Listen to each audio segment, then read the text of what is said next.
This is ACOFAE.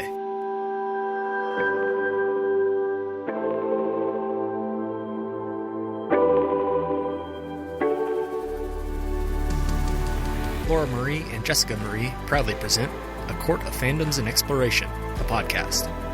Fair warning, everything the hosts say is explicit, full of spoilers and adult content and shall not be used against them. They have opinions.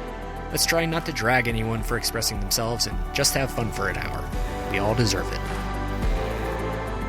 This episode contains spoilers from Crooked Kingdom and mentions of From Blood and Ash, Supernatural, the Plated Prisoner series, the Mortal Instruments, and the world Sarah J. Maas has created. There is also conversation surrounding violence and addiction.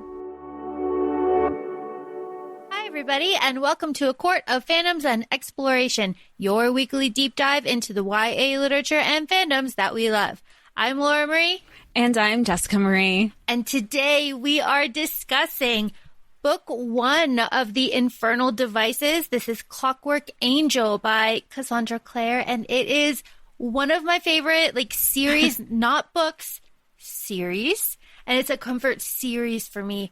But before we get started, we have a disclaimer. Oh, I think it's just important to note that I feel like with the way we've been kind of breaking down the Shadowhunter books, we did the Immortal Instruments. We broke it up into two episodes, basically. We did books 1 through 3, and then we did books 4 through 6. And we're not going to be doing the Infernal Devices all 3 books. We're going to do, at the beginning of this, Laura had said, read the first book, and if you don't want to continue, we won't continue. Why wouldn't I continue? I gave you an out. I didn't want there to be any pressure. But I feel like, why would you know how much I love Magnus at the end of this book? And I love Magnus so much. She's my favorite character. Easily. Okay. So, can I just say yes, how hard it was? I wanted to go into the second book right away because, spoiler, literally Magnus's last line is "Tell me what's going on, Will." And you're just you just want to start. You want to start the second book right away. And I couldn't do that because then I didn't want to cross over the episodes to start blending the second book into the first when we started recording. So I had to read 2 separate romance books, which I haven't read romance books. I could count on one hand how many romance books that I've read this year. 5 total. It is currently, we're recording in September. I have read a lot of books, if you follow me on Goodreads. Of those books, 5 of them were romance, and 2 of them had to be touched on the last 24 hours because I couldn't get out of, I could have gone with fantasy, but then I kept going, well, if I'm going to go fantasy, I should just go do the Clockwork Prince, but I couldn't do that. Because you're dying to know. You're dying to know, right? Right. Does the second, we're going to be so all over the place. Does the second book pick up? Is it how From Blood and Ashes, or it literally just keeps picking up where it leaves off? Not really, no. But it's in the same vein. Okay. Yeah, it's just not immediately. Yeah, but it's very exciting. It's very exciting. Okay, so Jess, walk me through this because, as you said, you did not start the second book because you wanted to keep it totally fresh and perspective on everything. I don't have that luxury. It is all really blended for me. Right. So the way this book starts off, it's very, you kind of get the BTS of, you're introduced to Will Herondale, you're introduced to Jem, you're introduced to the Shadowhunters, and they're clearly coming across this homicide, and they don't know what's going on. Then you flash forward to this other thing that's going on, and it's Tessa coming from New York, and she's coming to visit her brother, and then you have this it's a whole, where's Liam Neeson? Because it's 100% taken oh, come with me, blah, blah, blah. Poor naive girl, are you really from New York? Because why are you falling for this shit? Okay, I guess you're safe. I'll go with you. Dark Sisters, creepy as fuck. And I know in the previous, I'm rambling, I'm so sorry. So I know in the previous episodes, I go, I'm not going to do audio. I can't. It's going to be so weird. And it wasn't weird. Like, at least I liked this narrator. So I liked it. And I said, like, initially I go, I'm going to start with the narrator. I'm going to get pace so I can just, like, get my pace for the reading. I don't know what happened. I went from having the slow start till I was going back on my text follow-ups with you. Next thing I go, when did I finish the last 50% of the book in 24 hours? You really blew through it. She sent me a message that said, like, done. And I was like, whoa. What? You went from, like, Thomas and Agatha going through, like, their whole thing to, like, being done with the book. I was like, what happened in the middle? I don't know how that happened. And then I go, I was making little connections that we'll talk about when I was texting you. And then it went to nothing. It was probably just dead air for you. And then it was reaction video after reaction video. No, it was amazing. It was absolutely amazing. Okay, so let's talk about this book. So we have, as you said, we have Tessa, we have Will, we have Jem, we have the Dark Sisters. This is just, it's silly. Jem is short for James. They're both, this is just like a comment that I have when people make their nicknames the same amount of syllables as their real name. It's just a comment.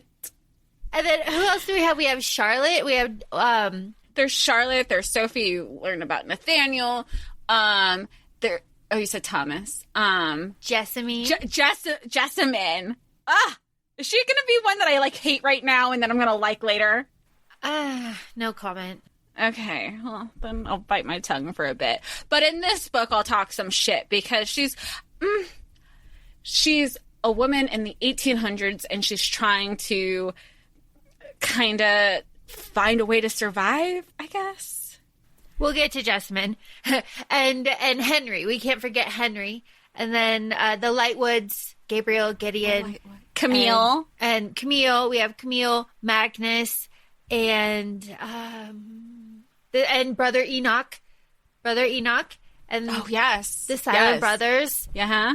I feel like there's so many. Yeah, well, Shadowhunter books have a lot of characters, and that's just, like, kind of how they all are. So we have all of these characters. We're in London. It's, 1800s. We love it. The fashion, everything. Tessa, now, Jess, you said something to me when you started this that I thought was really funny, and I didn't comment on it. I sent you some fan art of Tessa, and you said, oh, she looks like the perfect, like, English, like, beautiful English rose. And in my head, I was like, bitch is from New York.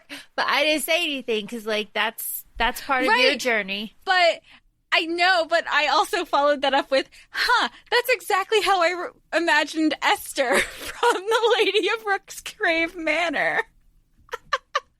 So, like, that's who I go, oh, that's who's getting railed by monsters. Tessa, hey, Tessa. So I really enjoy Tessa, and we know Tessa because we met her in the Mortal Instruments. And this is where, like, we met Tessa, we met Magnus, we met Brother Enoch, we met these people in the Mortal Instruments, and that's what kind of pulls us here, and we love this. So, Jess, why don't you tell us... Do we? Because I was really sad when I had, like, a connection. So tell us your first connection that you made right away, like, as soon as you started this book.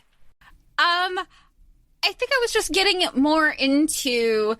I don't want to say it's a meet cute. It's obviously, Tessa gets from New York to London. She's kidnapped. She gets saved by some Shadowhunters. And it was finally, and that's all, maybe even before then, I think I was just making the connection that we met Tessa. We know Tessa from this, like, if you forget anything else about the Mortal Instruments, she plays such a pivotal role in the epilogue of the 6th book. And it was in that, I just kept going back to that connection of, wait, we've met her, we're meeting her again, like in the beginning of her journey of self-discovery in the Infernal Devices. But I kept flip-flopping back and forth, knowing that in the Mortal Instruments, Will is referred to, but never there. And then I realize that the Shadowhunter, it's because he's probably dead. Like, we know he's dead, but it just kind of sank in now that we know Will as a person, this personality, and not just this name from the past. I think that was my first connection. I go, wait. I got really sad. I put the book down because I was just really bummed that we get to have this whole backstory. We're learning more about the people that we've learned in passing. And it just brings us, and Laura, you even brought it up. You go, yeah, now take all of that and all your processing and now apply it to, you're meeting Magnus. This is going to be another conversation. Like, it was a lot to handle in the first. That was supposed to start off my journey. Was that supposed to happen? I don't know, but I did. Yeah, well, that revelation, and it's really something. And I think that kind of speaks to why we did the order the way that we did. I mean, not just me being like a completely like selfish person and just like dying and just like wanting you to meet Will so badly. But it worked out because you had said, you were like, this was your experiment. You're like, let's do a poll. And then you made the executive decision. You go, well, I'm going to make the answer for the poll. And by the time this is airing, the timing was kind of wonderful because we had so many people, whether it was in our DMs or comments, whether it was on TikTok or Instagram, saying, there was not one person that said, to go. Everybody just kept saying, the people who responded, they said, go, do Infernal Devices. And it just happened to lay out that way. Yeah, it was really perfect. Oh my gosh. Okay, let's go through the plot just a little bit. So Tessa, Jess, you had questions about Tessa. So Tessa's kidnapped by the Dark Sisters. Tessa is trained, and she is a shape changer. They don't really know specifically, though, what she is, and she is different from any other like shape changer, like warlock kind of situation out there. And yeah, Jess, you had like issue with that, or like I wasn't an issue. I think there were certain parts that I just didn't remember from the Mortal Instruments. Like, I think I maybe wasn't making that connection. I had known and then it wasn't until halfway through the book I didn't understand. I go, okay, yeah, she's a shape changer. Yes, she's a warlock. How is this different than any other thing? Until my voice memos were crossing over with your text when it made more sense. Because then reflecting on that, they made it such a point in this book to say, when she changed into Camille and she shook hands with Magnus, all of Camille, like they made it such a point of the detailed flashbacks that they were having. So, and then it followed up with, when Magnus is being like a little, not even I don't want to say he was flirting with her. He was just kind of being suggestive to her because he knew how naive she was with everything and just kind of teasing her. Where he goes, of course they're looking at us. They know Camille and our history. And then they do another flashback where she's just like blushing knowing this woman's memories. So it was just different. I think I just didn't marry the two. But I think that was because that was the first time they were really saying, they kept saying, oh, she's a shape changer. Oh, she's kind of a warlock, but not really because some of the rules are applying. But I didn't know. I just don't think I don't think I recall them saying specifically why she was different. And then, so this like whole scene that you're talking about with Camille, and we have Magnus, and we have the Pandemonium Club, and we have the origins, the Pandemonium Club. Like, that's cool, right? That's cool. But then Tessa goes and meets Camille. And we know Camille, we've met Camille, and we know how Camille dies, which is kind of tragic, like meeting her now in like the 1800s. You're just like, wow, you're okay. This little girl is just going to take you out. You're not going to see it coming. But, and this is something that I wasn't sure if you picked up on, that is a connection, but Camille gives Tessa the necklace, the big ruby necklace. Right, the one that Isabel gave Simon. The one that Isabel wears. So, okay, so Isabel says to Simon that it's a Lightwood family heirloom. Right. So now we have to figure out, how does it get from Camille and Magnus into the Lightwood family for like 300 years, right? Like, because there's this gap. Is it 300 years? No, because they have it in the 2000s. It's a long time. There's been a couple of years. Generations. We'll say generations. There you go. That's fair. There you go. Generations. Yeah. So that's a little connection. It's like, oh, well, the necklace. Like, I've seen the necklace before. And they talk about like the sanctuary. It's like, okay, we know that. We've like seen that before. That's just like one of those really cool kind of things. Well, you know what? Some of these, and maybe this goes talking it out when we're talking about, when I think about the mortal instruments, you and I had a discussion of how do these families acquire their wealth. And, you know, you have Lightwoods, you have Morning Stars, you have everybody, right? And you have Magnus, and they're like the original vampires. They're the original families of Mystic Falls.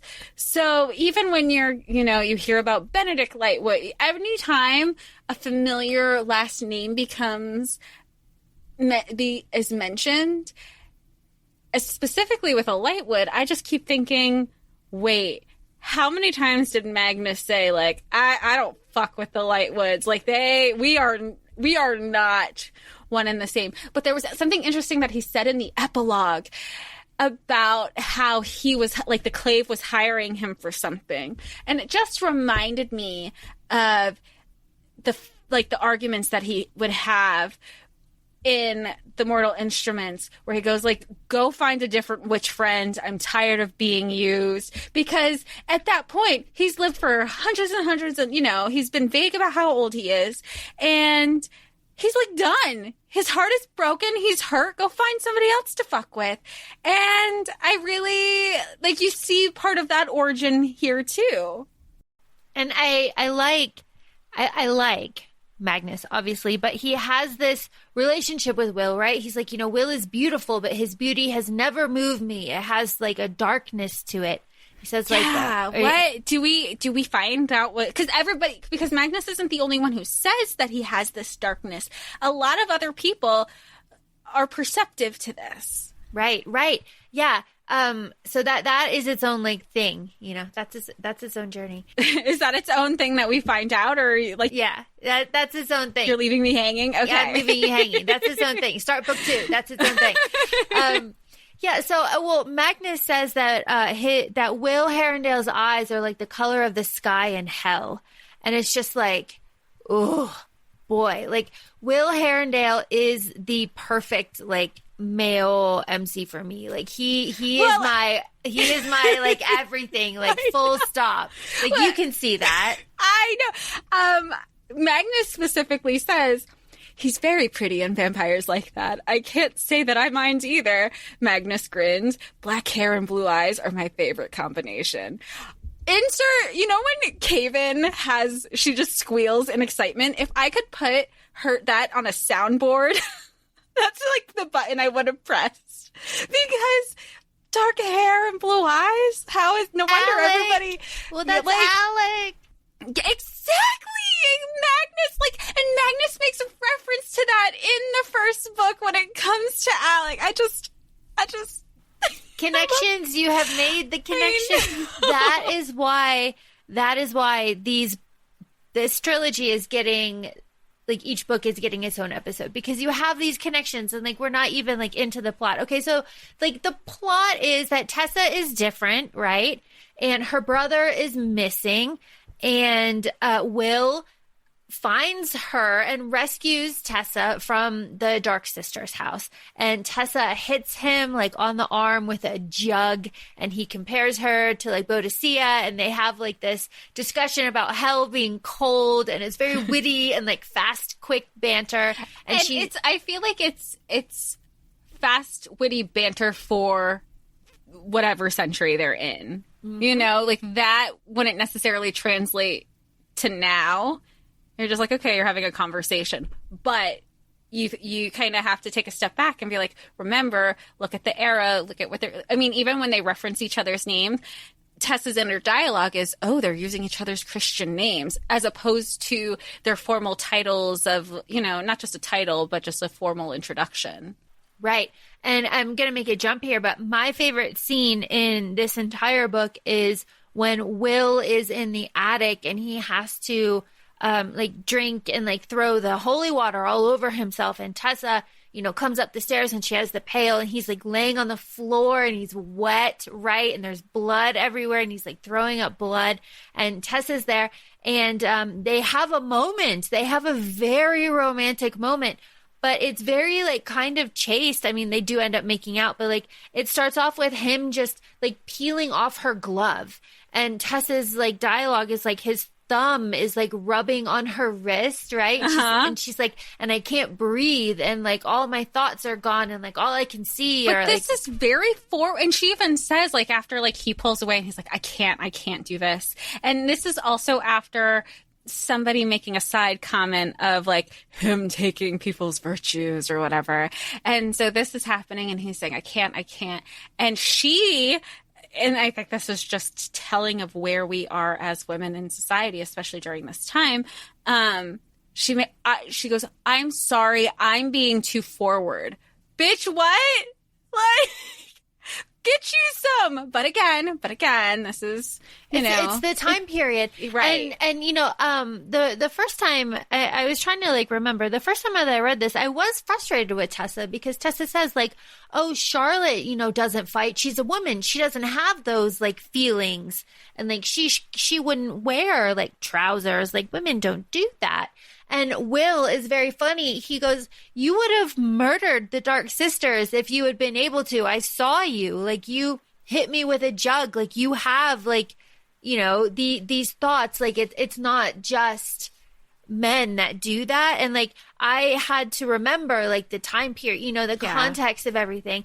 Well, even when Jessamine had made a comment of, you know, wanting to leave the Institute, essentially. And she goes, oh, like, you can leave with me. We'll be cousins or whatever. We'll say we're cousins because it was socially acceptable for, like, sisters or cousins, like, female family members to live away from parental figures, but not even just, like, oh, I'm going to get an apartment with one of my friends. Like, that was not, it had to be either a family member or it had to be under, like, marriage. So I thought that was an interesting, Jessamine just wanted to get away. It is Jessamine, right? That I'm not confusing that with? Yeah.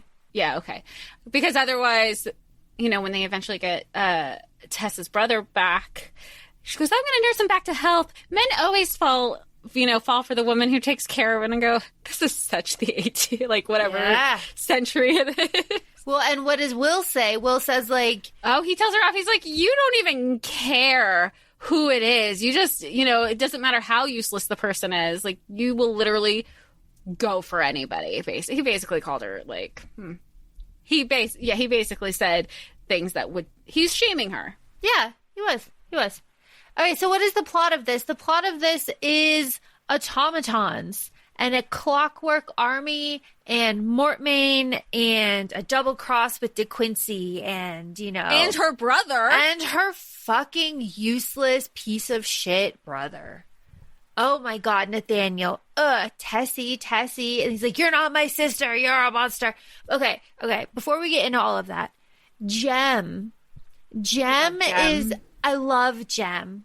Everyone loves Jem. Jem is just like this gentle, patient, wonderful, glorious person. But Jem always says the right thing, right? And what does Jem say to Tessa when Tessa, like, doubts herself, right? Jem says, like, no, your soul is still the same. And I know that your soul is still the same because you said the word God. You're still the same, Tessa. You just have a different skin. But I recognize you. It's like, oh my God, Jem. So, like, he has a lot of good, good quotes, I think, everywhere from, like, quote unquote, like, profound things to just, like, put a smile on her face. There was this one quote that I really loved. I mean, that Jem said to Tessa. He goes, whatever you are physically, male or female, strong or weak, ill or healthy, all those things matter less than what your heart contains. If you have a soul of a warrior, then you are a warrior. Because, she's doubting herself. And this goes back to like one of the themes, clearly, like one of the like obvious themes in the book is like self-discovery and sense of self, which is a lot of the books that we've, a lot of the YA books that we're reading, and that we discuss, because this is her origin story. We know of her, we've met her, but we don't know the meat that comes with her background. And that's what we're learning now. And then even with that, he'll say like, nice, when she's upset at Will, he goes, you want me to kick him out? I will. And she goes, no, you won't. He goes, but you felt good for a couple seconds. Did it? Like, that's all we ask for in our friend. And Jess, what is the tragedy of Jem? So he basically was exposed to, I mean, please correct me if I'm wrong, but the gist of it is he was exposed to like some sort of demon blood. I don't know. He was harmed by demon. He's basically has to stay. He's going through a slow death because he's exposed to, it's like he has to like take this like demon injector to keep him quote unquote kind of healthy. And when he's not on this demon drug, that's what I kind of kept like processing it as. He's just weak and he's susceptible, and to like, they were in the church running away from the automatons at one point, and he was short of breath, and he was basically like, everybody go on without me. Obviously, they didn't want that to happen, but it just made him susceptible to being attacked, because if he's not on this drug, basically, you know what it reminded me of? In Crooked Kingdom, when Nina took the drug, and that's like everything's elevated and she's her strongest self, but then they still can't expose her to the drug because she's basically like, it's if she takes like it again, it'll kill her. Yeah. That's kind of what it reminded me of. Whereas there's just finding a median with this, because they tried to wean him off of it, and they realized he was going to die quicker that way if they did that.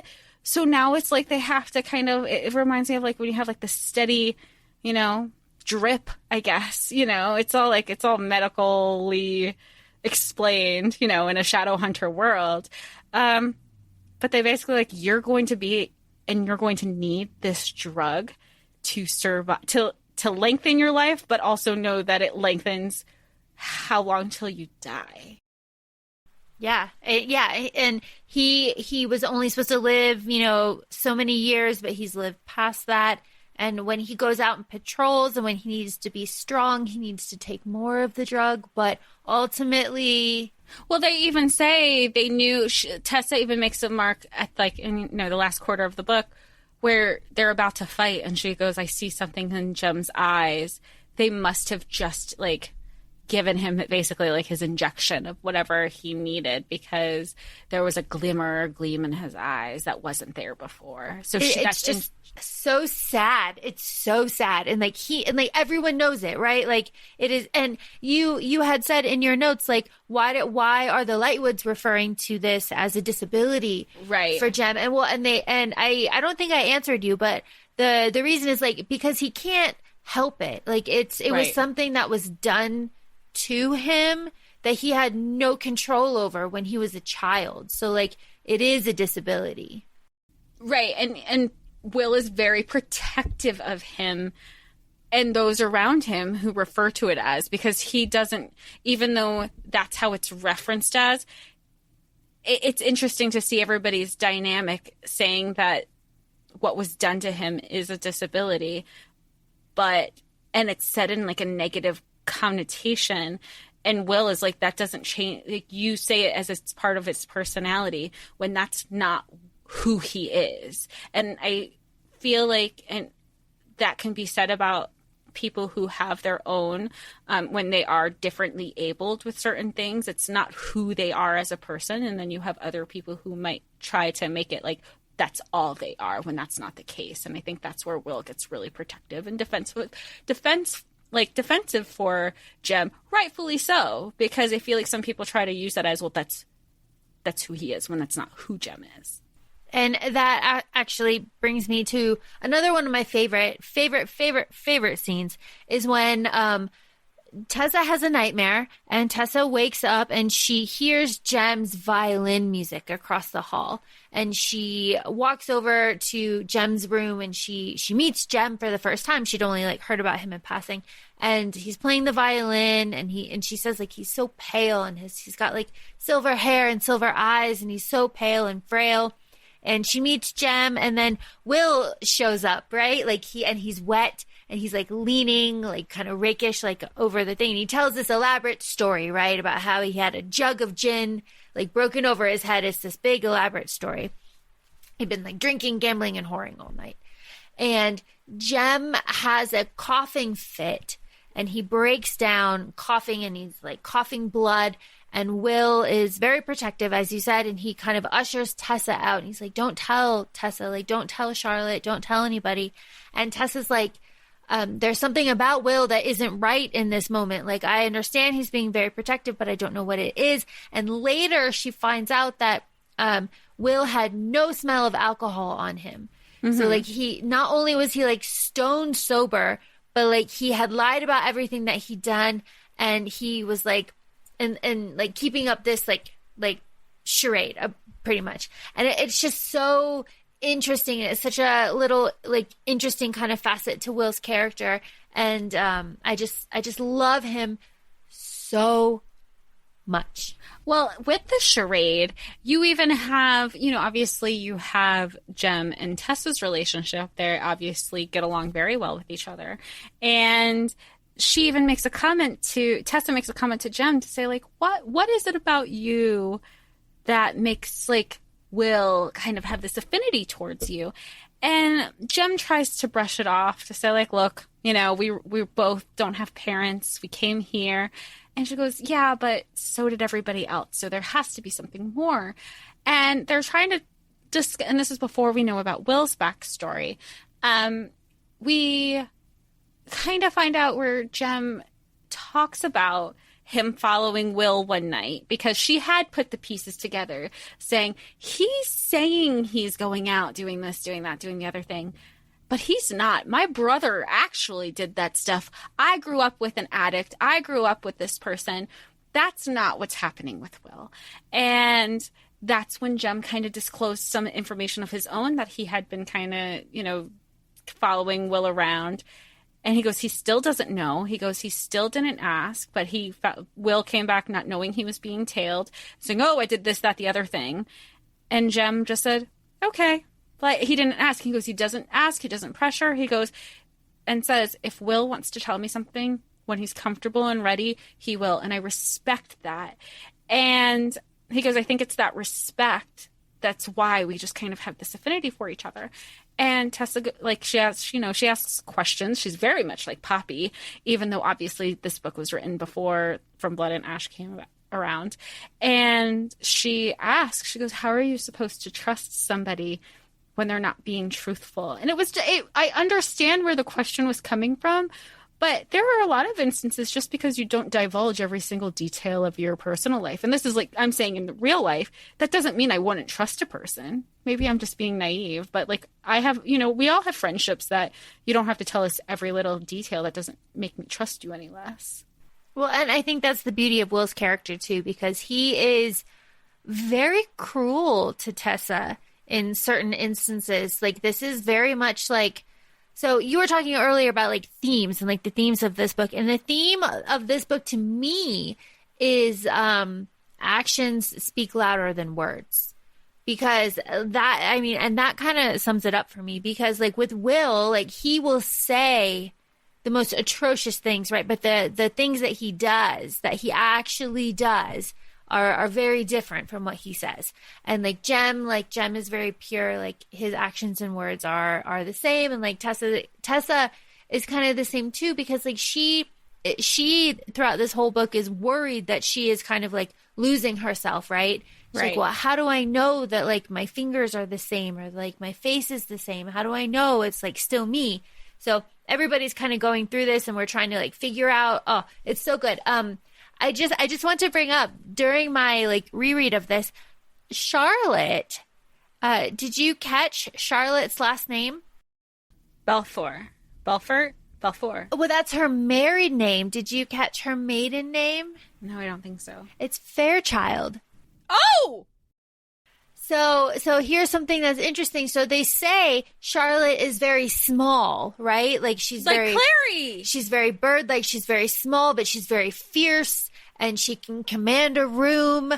That she's a Fairchild, but wait, do we not know that they're related? Like we don't know right now. I don't remember. No, that I don't know. Yeah. No, I don't know. They say they do. Okay, so yeah. I just completely forgot that Camille and Clary were related.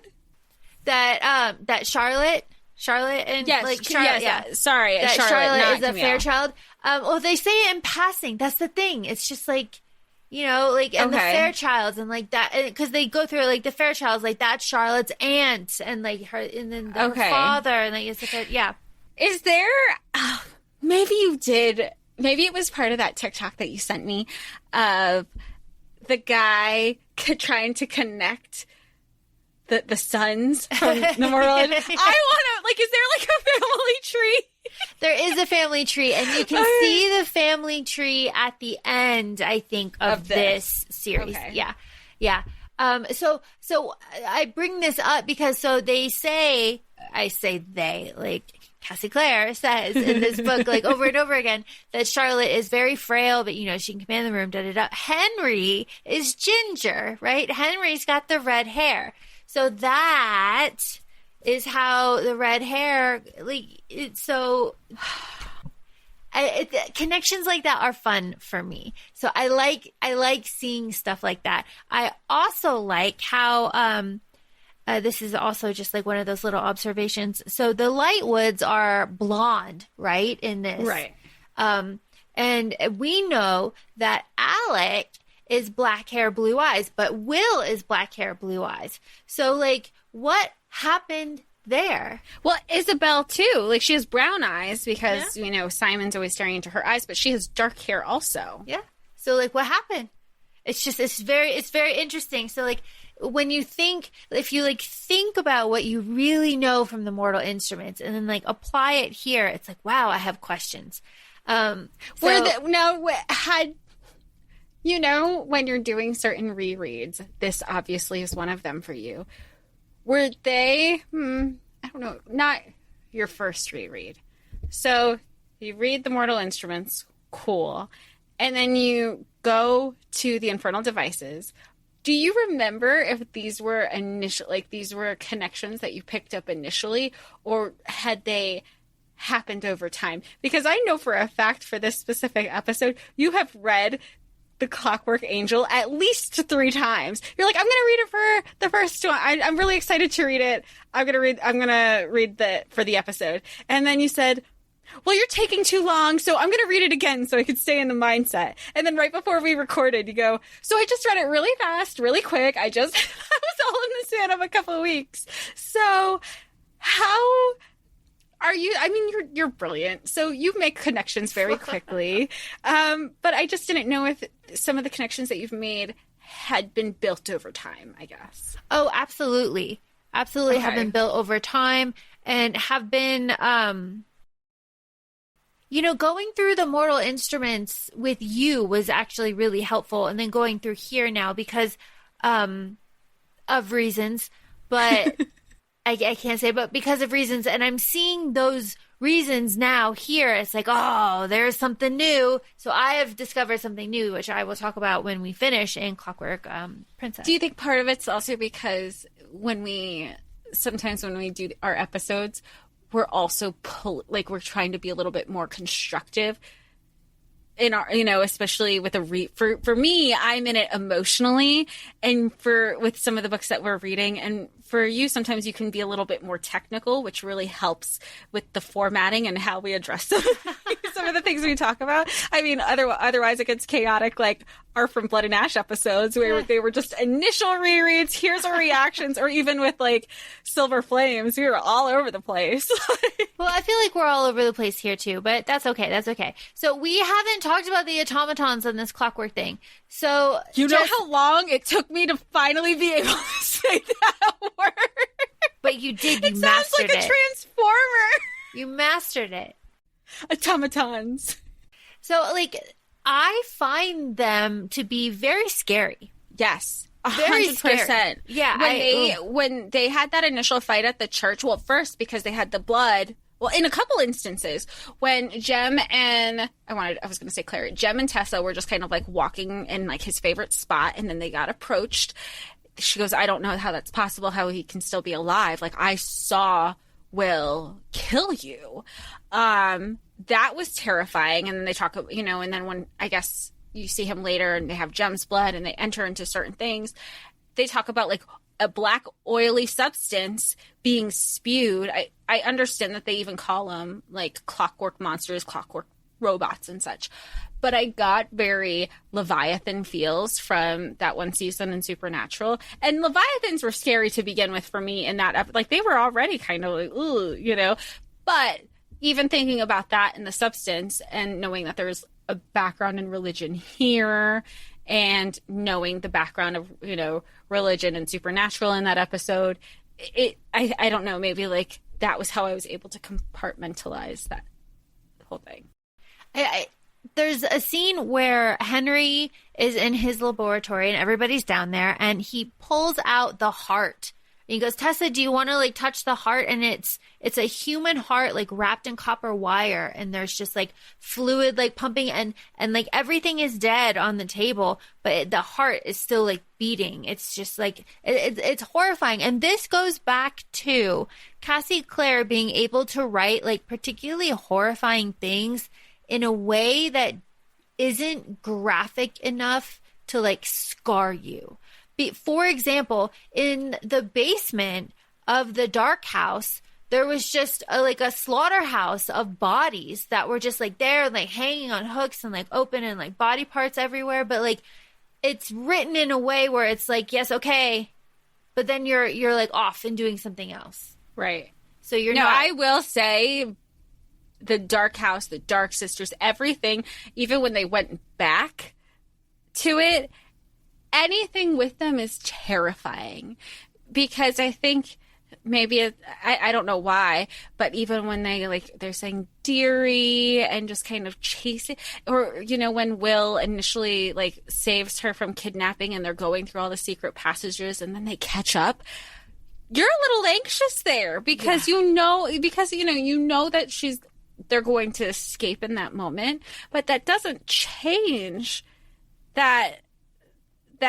fear for them of that anticipation, because I just imagine them running and the Dark Sisters being cool and calm and collected, and sometimes that's even scarier than the villain trying to chase after you, because they're not chasing. There's, you know, there's a eerie sense of confidence that they have that they don't need to chase. They're going to get you one way or the other, and it's very traumatizing. It is. It's very scary. And it's also very scary when we see them again, when she's just holding her sister's head. Like casually, freaking out. And I was trying to go, wait, I thought she was dead. Why are they not dead? People just keep coming back to life, so I don't know what's going on. And then I realized, I go, wait, because she made a comment. She made a comment of like, oh, you kind of screwed up my plans again. I was just trying, you know, you don't know what it means to be lonely. And then I go, oh my gosh, she's practicing necromancy. And then I turned the page and then it solidified. They were like, necromancy is against the law, but we got bigger shit to deal with right now. Well, and the bigger shit to deal with is the double cross of De Quincy, not being the Magister being Mortmain, and that whole like deception. And then of course we have the like scene at the Pandemonium Club with Tessa as Camille and Will as like her little like oh my gosh, subjugate. So yeah, and Magnus is there, and we get all this interaction with Magnus, and then it burns down. Oh my gosh, it's so good. It's so good. I really love this world. Like, I'm so happy that we're not in the Mortal Instruments anymore and that we can be here.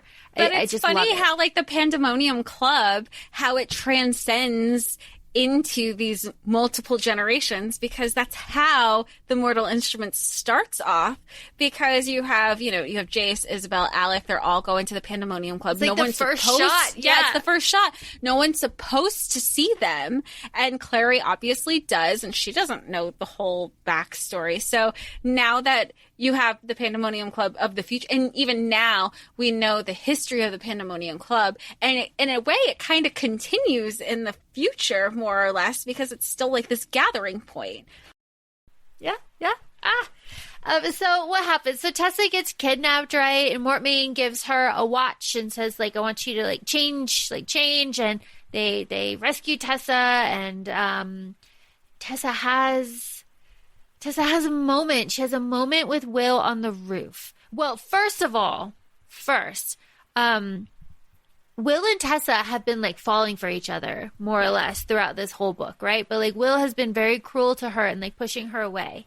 Which I just in a way, I guess, related to that. I do appreciate that this book isn't about them. There's a story. I don't want to I just like that there's more plot than romance. They just happen to be there, but this isn't about Will and Tessa. Oh yeah, no. I do like that. And that's kind of what I like about Shadowhunter books in general too. There's two people that are kind of the focus, but there's so many other characters and things that go on around them that it just makes it really interesting. So I love it. So Tessa has this standoff. She changes into Emma, and she escapes her situation in the sanctuary, but she gets covered in blood, right? Because Emma is Emma has been with us since the beginning. Literally, first yeah. chapter. First chapter, she was turning into with Emma. So, and Emma has blood all over her, and Will sees Tessa like this, and Will thinks that Tessa is dead, and Will's charade, his persona, his everything breaks, and he loses it because he is finally he's in love with Tessa, and he's allowing himself to feel this because she's dead. And then she comes out of it, and she sees and she sees him, and he sees her see him. Right? It's shit. Yeah. And then it's just bam. So then later Charlotte says Tessa, stay with us. There's no law against it. Stay with us, whatever. So Tessa runs up to the roof, and she goes to Will, and she's like, Will, I can stay. And Will is he has this really cold look in his eyes, right? Mm-hmm. And he turns to her, and he's like, come here. And she goes to him, and they have this moment, right? And then they kiss or whatever. And then he's like, we need to make arrangements. Right? Very presumptuous of you, Mr. Herondale. Yeah, and she's like, what? Okay. Fine. Fine. For her, I go, I'm very excuse you, but for us. Just hey. Yeah. Make those arrangements. Ooh. But he goes, well, Jem, where I live with Jem, it's his living area too. Yeah, so we need to be discreet. I'll come to your room. And she's like, why? He's like, you have that brother of yours. You can't be ignorant about this. And he's like, we can't have a future together. We can't, be married. There's no future for a downworlder or a warlock and a Shadowhunter. I have a question. Maybe it's not a question you can answer, but everybody, the whole book was nobody knows what you are. Nobody knows what you are. Yes, there's little bits and pieces that we're finding out. Even Mortmain's I created you. And she goes, what? You're my father? He goes, that's not what I said. So she still doesn't know who we are. And that's drilled in the entire book. Now, all of a sudden, in the last part of the book, they're saying, oh, you are this, you are that, you can't have kids. And I was just going, But if nobody knows, like I was thinking, I'm going to stop looking at you. If nobody knows what you are, who's to say that these like downworlder rules necessarily apply to her? And that was just a comment that I wanted to make, that I'm not looking at you because I don't want to see your reaction. Unless you can like divulge information to me. I cannot. Okay. So that was a thought that I had, because everybody kept saying this. And then all of a sudden I go, wait, we spent this whole book saying nobody knows. And then all of a sudden they know. Like, that's not how this works. We still don't know. Right now it's just about her accepting herself. I actually had a question. Again, I don't know if you could tell me. So they talk about this like a Clockwork Angel necklace that she was wearing. And she says that, like, look, it's old, it's not working. I just kind of wear it as like this nostalgia thing that my mom gave to me. And then, you know, I guess it might have like, they don't say it's magic. They just, you know, it's like when you have a wind up watch or something, you forget about the batteries because it's just like older mechanisms. So I feel like that's what she was thinking about with this Clockwork Angel necklace. But then all of a sudden, at one of the battles, it flies away. Don't know where the fuck it went, what it was doing, and then it comes back at the end of the thing. I go, it's like when a bug flies on you and you swat it away, but then you don't know where it went, and now you're like, where the fuck did it go? But it comes back. Like, what was the whole purpose? Am I just left hanging? Do I not find out till later? You'll find out. Okay. Yeah. That was a question. I go, what was that? You'll find out. No worries. That's an excellent question, though. So was it like always living? I guess you can't tell me either. I don't know if it has like. I will refer you to book 2. No, I will refer you to the angel that Jason Clary found in the 3rd book. I don't know, in whatever book that was, when they were in the house and when they were in Paris or Italy or one of those houses. No, when they were in Idris. And they went with the diaries, and then they went behind the wall, and it was Valentine's like secret lab, and there was the angel there in the circle. He'd been there for a very long time. I will just refer you to that situation. If I went back to that in the books, would I pick up on it, or no? I probably wouldn't. If you went back to it in the books, would you pick up on it? No. I'm more referring to just like the mechanics of like. Oh, okay. Of just like the mechanics of it. But yeah, do you have like other like questions? I'd love to answer. I think we talked about it briefly, but I kept thinking about this clockwork monster army. Why are they called clockwork? That's just like a thing that is it. Because this is like a steampunk kind of thing. Oh, okay. Yeah. So it's just like it was okay. But maybe not so much a question as it is a comment with this clockwork army, clockwork monsters or whatever. It just feels, it's weird because it's not, I want to say it's like history repeating itself, but because this is the beginning, it feels like history repeating itself because this is the 2nd time, 3rd time we're hearing reference to it, because we know it was something that Valentine was trying to start, and then again with Sebastian, and so here it is like this like 3rd time that this is being mentioned, but technically because of the timeline, this is the first time that it's actually being discussed in the world, I guess. Yeah. Okay. It was just like a comment. Yeah. So like this is the beginning. So everything after this is, oh my God, I call it the future, even though technically it's the present. The future, history keeps repeating itself. Why does it, this is just a general comment. This is not just with the books.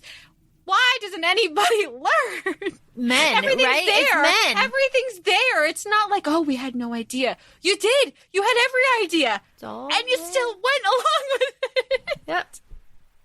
Oh, and that's a really good point, though. So we got a little bit of politics, right, with this. We got a little bit of Clave politics. We have a little bit of politics with Charlotte being the like, unofficial like head of the institute, but only she's like a joint head with Henry, but everybody knows. Right. Yeah. But she couldn't because at the time she couldn't be the sole head of the clave and so forth. Yeah. And we have Benedict Lightwood being a huge asshole. Yep. And, you know, really getting in like her way and trying to obstruct her. And like Henry. Which is just like the Lightwoods. Like, yeah. God. Like, it's just, it's so on character. I mean, I feel like we didn't know. I feel like there was a point where with Benedict, we just didn't hear from him. He kind of like, all right. We're not talking about him anymore, but he's already made that impact. Yeah. Ugh, Benedict.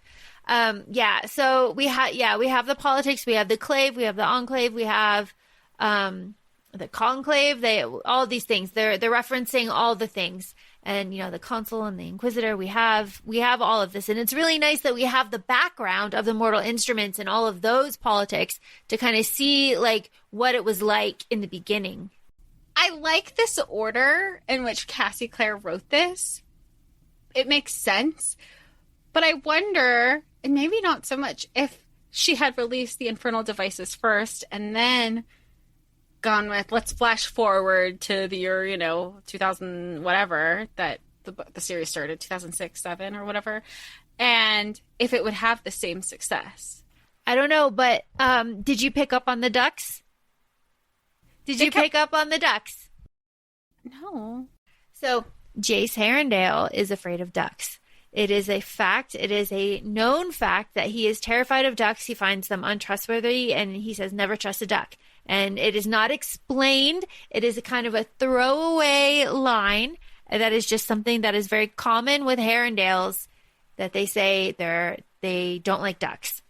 We find out Will Herondale in this book convinced Jem to feed a bunch of ducks in London's Hyde Park a poultry pie to train them into an army.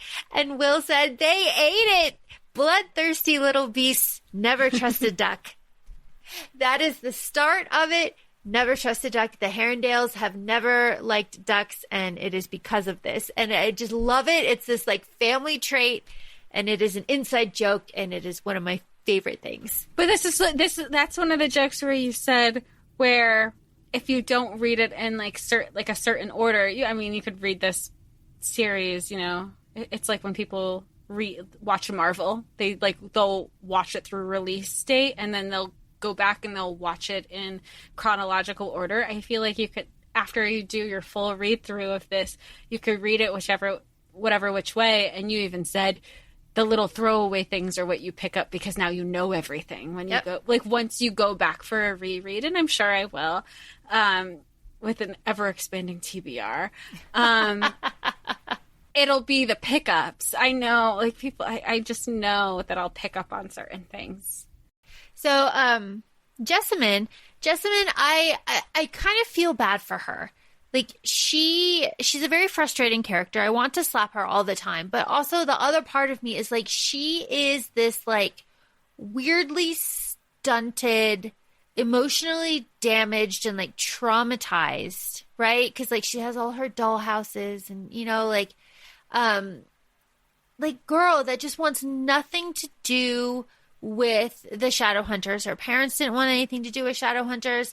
And she resents all of it. She's stuck in this world. She's looking for any, and I mean, it's repeated throughout the whole thing. She's looking for any which way to get out of this world.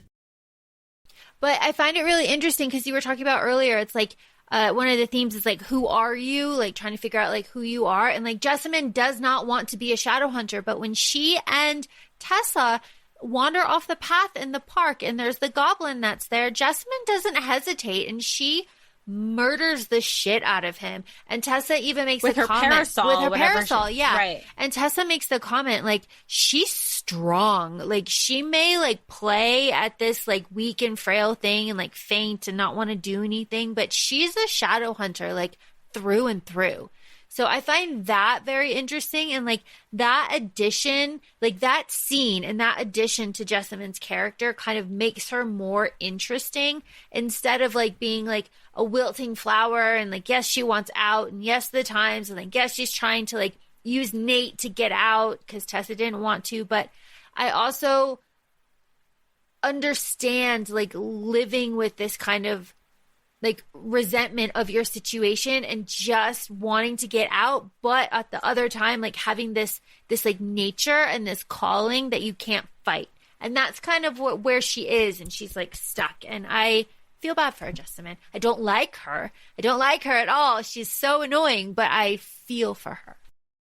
That's fair. That's fair to say. And I think there people forget, and I use like people in general, that you cannot like a character and understand where they're coming from. Just like with I don't want to say a recent read, but like a read over the summer when we were talking about the Plated Prisoner series, and I got to book 3 I was in Gleam, and we were talking about Queen Melina. And obviously she made some choices, but leading up until that point, I had said, I don't like, after I was like, woo, Melina, you queen, you bought, whatever. Then she wasn't. She made some choices. But just because I didn't like her didn't mean I didn't understand where and how and why those choices were made. So Jess, you and I had discussed something before this episode started. And what we discussed was there is something that happens in this book that I don't know if you had picked up on. But if you had, and you mentioned it organically, then I would point it out. And if you hadn't, then I would send you this picture. And then we would talk about it, and you would react and I would get your thought live on air. So okay, it's time. I guess we didn't. Time for that. You haven't said it. Yeah. So are you ready? Are you sure. ready? Okay, I'm going. So to it's going into the chat. Yeah. I'm just gonna send it to our regular chat right now. Ready? Yeah. All right, go. I loved Church Cat. I need you to make some connections. But I can't. Yes, you can. What? Okay, so Laura sent me a picture of a meme, well posted in our Instagram. What do you? It's Jem and the cat. It's Church Cat, and it says, "What do you mean I coddle Church too much? I do not do that. Oh, I definitely give me a when a teacher gives you a clue. Why do I not get it? What is the name of the cat in the New York Institute? In the Mortal Instruments. Is it Church? I don't remember the cat's name. I forgot that there was a cat in the Mortal Instruments. What I'm Googling it. Cat name in... Well, wait. Don't Google it. Oh, okay. Don't Google it. I'm not looking at auto. Don't Google it. Okay. Do you remember what happens to the cat in the end of the Mortal Instruments? I completely forgot there was a cat, and I love cats. Okay. Church is the cat in the New York Institute in the Mortal Instruments. Is it the same cat? It is the same cat. Why the hell is this cat living so long? It's a Shadowhunter cat. Oh my gosh, is it like Peter Pettigrew, where he was lived more than he should, like a normal mouse rat doesn't live for a long time, but then you find out that it was always Peter Pettigrew. It wasn't Ron's cat. No, I can't believe. Church, I will tell you this. I can tell you this. As far as anyone knows, Church is an immortal cat. So whatever the Dark Sisters were doing, because Church was going to be a sacrifice. He was going to be sacrificed with the Dark Sisters. Did something, and Church is still alive. Now I have to make a decision. I'm going to make it. Okay. At the end of the Mortal Instruments, book 6, the very end, everyone is at the party. At the wedding, right. And Clary meets Tessa for the first time. And they're talking. And Tessa is with somebody. And that person goes over and picks up Church and leaves with Tessa. Yes? No? No, I do remember that because I remember they walked away and it felt like they were finally able to start their lives together. Right. It was one of the Silent Brothers. And Isabel says, did blank just take our cat? Church. Why do I not remember? I don't remember. Zachariah. Brother Zachariah. thinking of something else now. I was like mixing Hocus Pocus. Okay. Oh my God. Oh, Jess. Okay. I'm gonna do this. You ready? Are you ready for this? No, don't do it if it's gonna ruin it. It's not gonna ruin it because this is a connection that could have been made.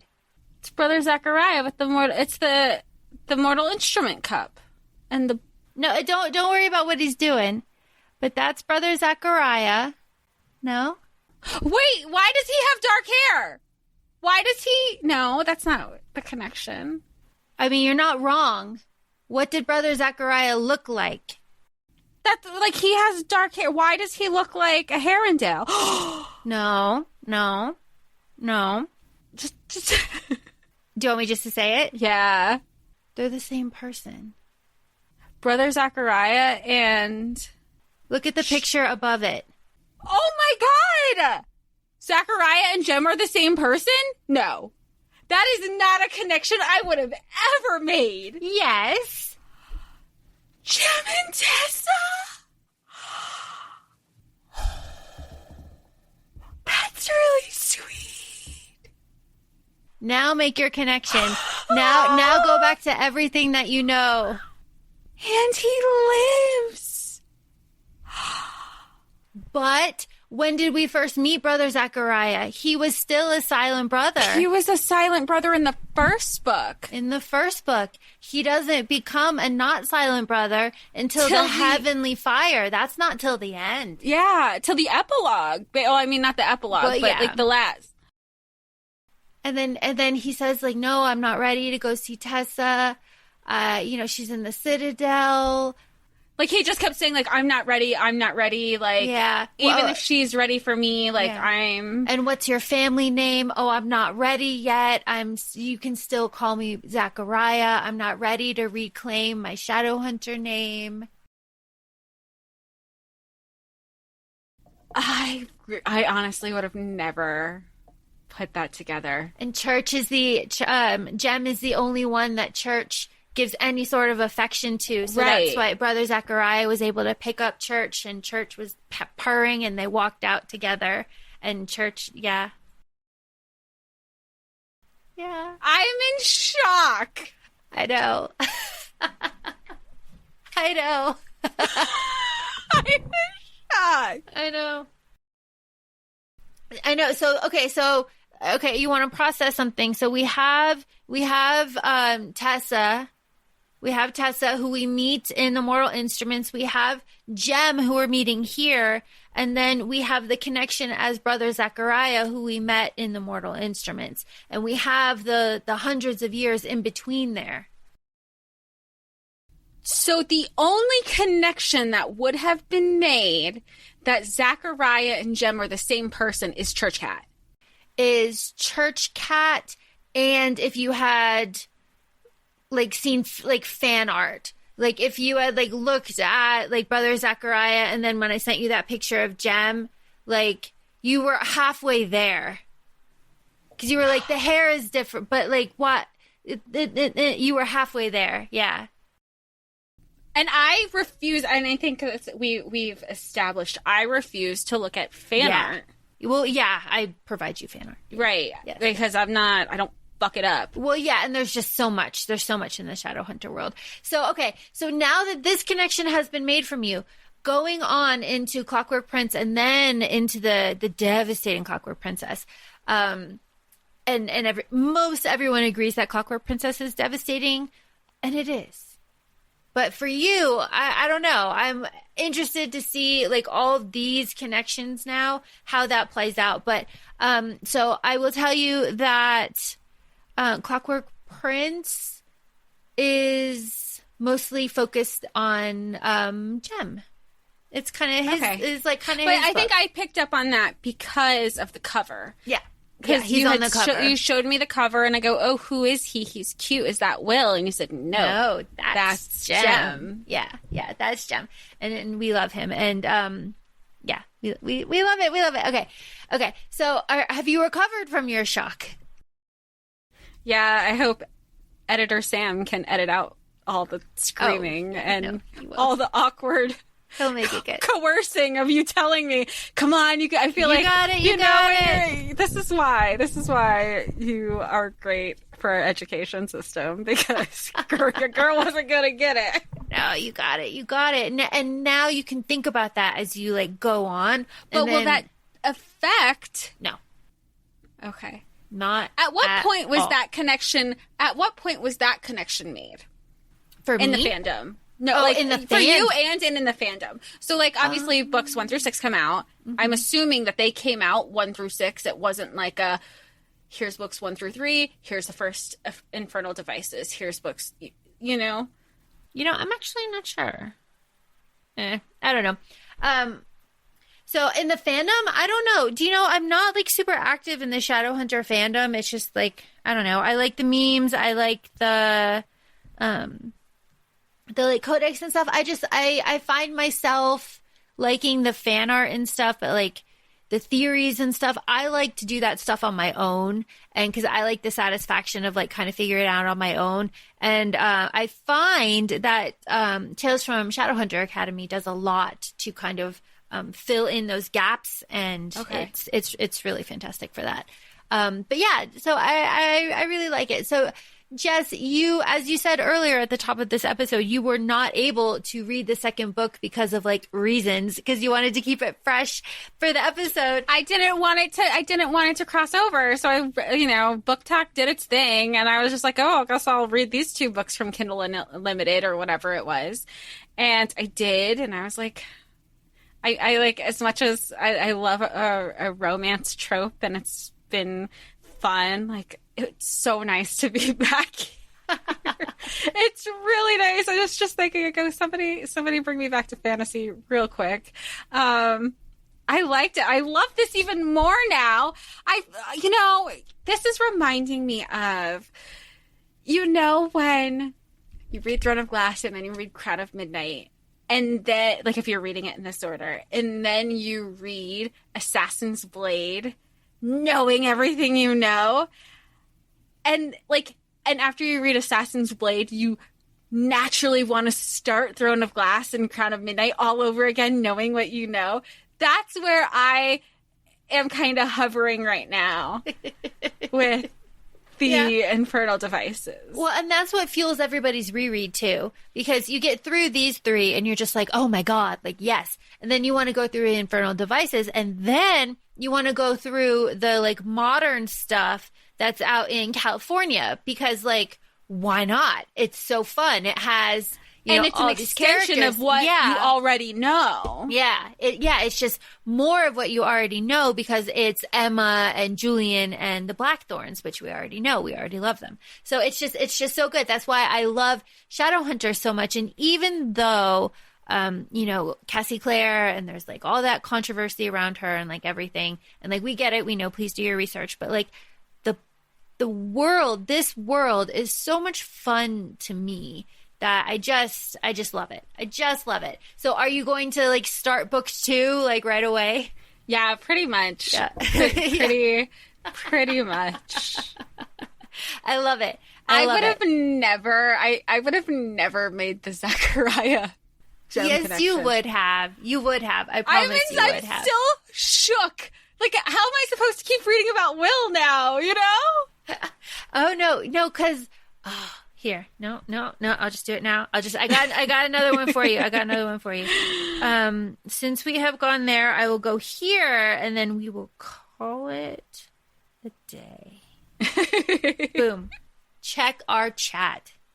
Wait, was this the quote that you said I wasn't... Wait, you said I was going to see it till... I don't want to read it. No, it's fine. See, okay, so this is why I love this world so much. You have already read this quote, right? It's from City of Heavenly Fire. You know this already. This has already happened for you. Now with this context, it's so much heavier. So for context for the listeners, I have sent Jessica this quote. It says, Herondale's, Zachariah's voice was a breath, half laughter, half pain. I had almost forgotten.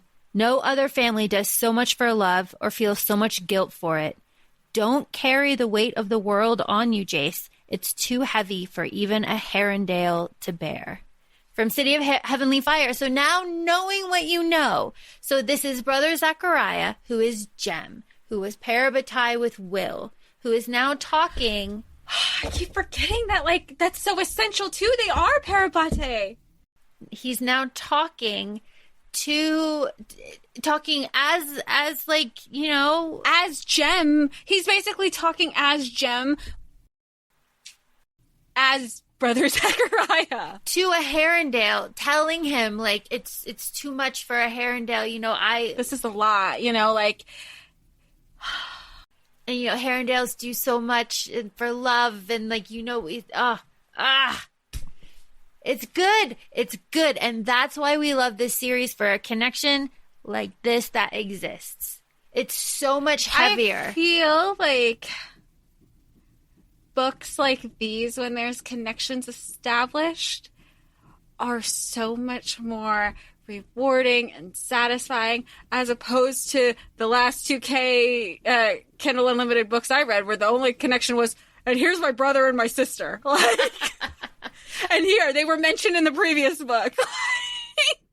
Well, but that's the thing. There's an argument to be said, though. So, like, yeah, but also, like, you know, we had to get through, like, 6 Mortal Instrument books to be able to get here, and like, this is the good stuff, you know? So like, yeah, but I mean, the same thing can be said, you know. I feel like any type of series that's out there that's established is going to seem daunting and overwhelming, and you're just like holding your breath. I know that was one of the reasons why I had kept putting off Throne of Glass, aside from like the emotionally distraught over everything, but knowing that it was a series that was done, essentially completed, until most recently in the last year. Spoiler for every single person who has not read all of the Sarah J. Maas books up until this point, where they're overlapping more or less, and how they are all connected. If you knew that going into the series, it could be like, I'm gonna sit down and maybe not tackle that. And I feel like with a lot of the way we've tackled certain things, it's nice that we can break it down and not feel like it's like when you're working on like a whole dissertation or something. You can't do it in one night. You should take it piece by piece, because then when you come back to little things like this, it is so much more rewarding, and you're making the connections, and then you start thinking about other things. I mean, right now, I'm just thinking the war hasn't even started with these clockwork assholes. So that's kind of where I'm at right now. I'm not even focusing on like the romance of it. I want to know what's going to happen with these motherfuckers. Like, well, and you want to know, you do want to know, like, what is going on with Will and Magnus, right? Right. I do. Like, there's context, but the things that I want to know about the people are about the people and the connections and, like, and the plot. The plot, the breadth of, like, everybody's relationships, not just, you know, we've talked about this before. There's a difference between, and there's nothing wrong. It just depends on, like, what you're going for in that moment. Like, right now, I'm really enjoying, you know, this plot with romance. If I want romance, I'll go get romance. I'll go get romance, which is fine. I'm not, like, dissuading anybody from what your preference is. It's just in this context for me right now, I go, this is so much more than just romance, and it's really cool to talk about. And yeah, and especially, you know, it just gets better and better, and it's so good, and we get so much more of everything, because like I think we talked about this earlier before we started recording. Like, you know, this is on trend with, like, you know, first books in a series, like. Oh. It's not the strongest one. Like the other ones are usually, not always, but usually better. And I feel that way with this one. Like, this one's really good, but in the like scope of the trilogy, like, it's not the strongest, you know? So, which was interesting with what you said, because we were talking about it, and I hadn't put it in that perspective, because to me the world was already established. Essentially, we knew what Shadowhunters were. We had the first 6 books. Now we're going into the past. The way I thought of it as was, okay, we understand the world a little bit of Shadowhunters were kind of reestablishing and setting the tone for the era. But I did respect Tessa. I made a comment that she had, you know what, I don't know where I am. I don't know who I am, but I'm going to look at the history, see what's going on. And she found out about Idris and Steelies and, you know, the mortal instruments. She was doing her research just to be familiar in this world that she was. And it helped us, I don't want to say world build because the world has already essentially been built, but gain more knowledge of this world that we're in. Do you think Tessa's a pick-me girl? I like books. I quote books. Books are dangerous. They take me places. In the 1800s. She's an 1800s. Yeah. And like in that context, she's an 1800s pick-me girl. You know who would be a really good Will Herondale? And I hate saying this because it's so trendy and it's so cliche right now. I can see Timothée Chalamet being Will Herondale. Ooh. And like, especially with the cheekbones, right? And the hair. And like when he's doing the quotes from the books and he's pulling all the Dorian moves. He's got it. He's got it. I can see it. I can see that being a thing. Oh God, I love him so much. I love him so much. I just adore him. I adore this series. I adore everything about it. So obviously, Jess, you're going to read the second one. You're probably going to start right away. I went to go pull it out from the library and I go, oh, you know, I won't get it right. Let me just wait to return the Clockwork Angel. All of a sudden, somebody must be pacing themselves ahead of us because I checked both of my libraries that I have my library cards to, and each one has multiple copies. How I became on this waiting list for, you know, like, oh, if you get it from this library, you're going to have to wait 6 weeks. If you're getting it from this one, you have to wait 4 weeks. I go, what? When did everybody start doing a reread of the Infernal Devices? Come on, y'all. Jess needs her book. Right? Somebody return it. That's all I'm asking. That's hilarious. So annoyed. Okay, I think those are all my points on Clockwork Angel. I'm so stoked to see like your reactions to everything and see where you go. I love that you're loving this, and it brings me like so much joy. I wasn't sure if I was going to like it because you kept saying we don't have to continue. We don't have to keep doing this. There's no peer pressure. Yeah, which I don't want to say is peer pressure within itself, but it made me feel like that was your disclaimer to be like, look, I don't think she's going to like it, but we'll see. And it was fun. I was not expecting to be, you know, have the reactions that I did. I will say, and I told you this in one of my reaction videos to you, I think a really cool kind of, and maybe it just won't work out later because of the other books. Right now, in this moment, I really think it would have been a really cool plot twist that her brother was the Magister and was like under their noses the entire time. I would have thought that was some really cool, and that was just me because I had read it incorrectly. And then I went to reread it in my reaction video to Laura. And then I go, you could see the transition with my eyes go, never mind. You're like, no, never mind. I really jumped the gun there. That's all I want to say there. But it's very exciting. And then the only other comment, whenever Will says, whenever he's like giving Tessa, he's like, Tess. Like it's just for them to, you know, I get all my, you know, Nessian feels because I love Cass. Like who doesn't love our favorite himbo, right? And if you do, like, I'm sorry, like, sorry, not sorry, you're listening to us because he is our favorite himbo. It's Cass, you know, whenever Cassian's like Ness, like it's just for them, you know, and I'm always here for like little pet names between each other. And she says like she's never like looked at a boy like that before, or she's never thought about her name like that before, like the hard T and the caress of the S, and like those like, 1800s got everybody wilding out about weird shit. But wrist caress. Yeah. He's like, Tess, yeah, I do appreciate that. Like, and of course we know like he's Welsh, so we know he has like a. I'm not gonna disrespect anybody trying that. Oof. So on to book 2. It's very exciting. That's how I spend my Saturday nights. So. Nothing wrong with that. So feel free to keep joining us on our journey, following us on Instagram at ACOFAE Podcast. And we're both on TikTok. You can follow Laura at ACOFAE Laura, and I am at ACOFAE Jessica. Please feel free to follow, interact. We're here to, discuss all the things and have all the fun. And feel free to leave us a 5-star review if you kindly do so. So thanks for listening. Thanks for following. Thanks for joining. And we will see you next time. Thank you. Bye. Bye.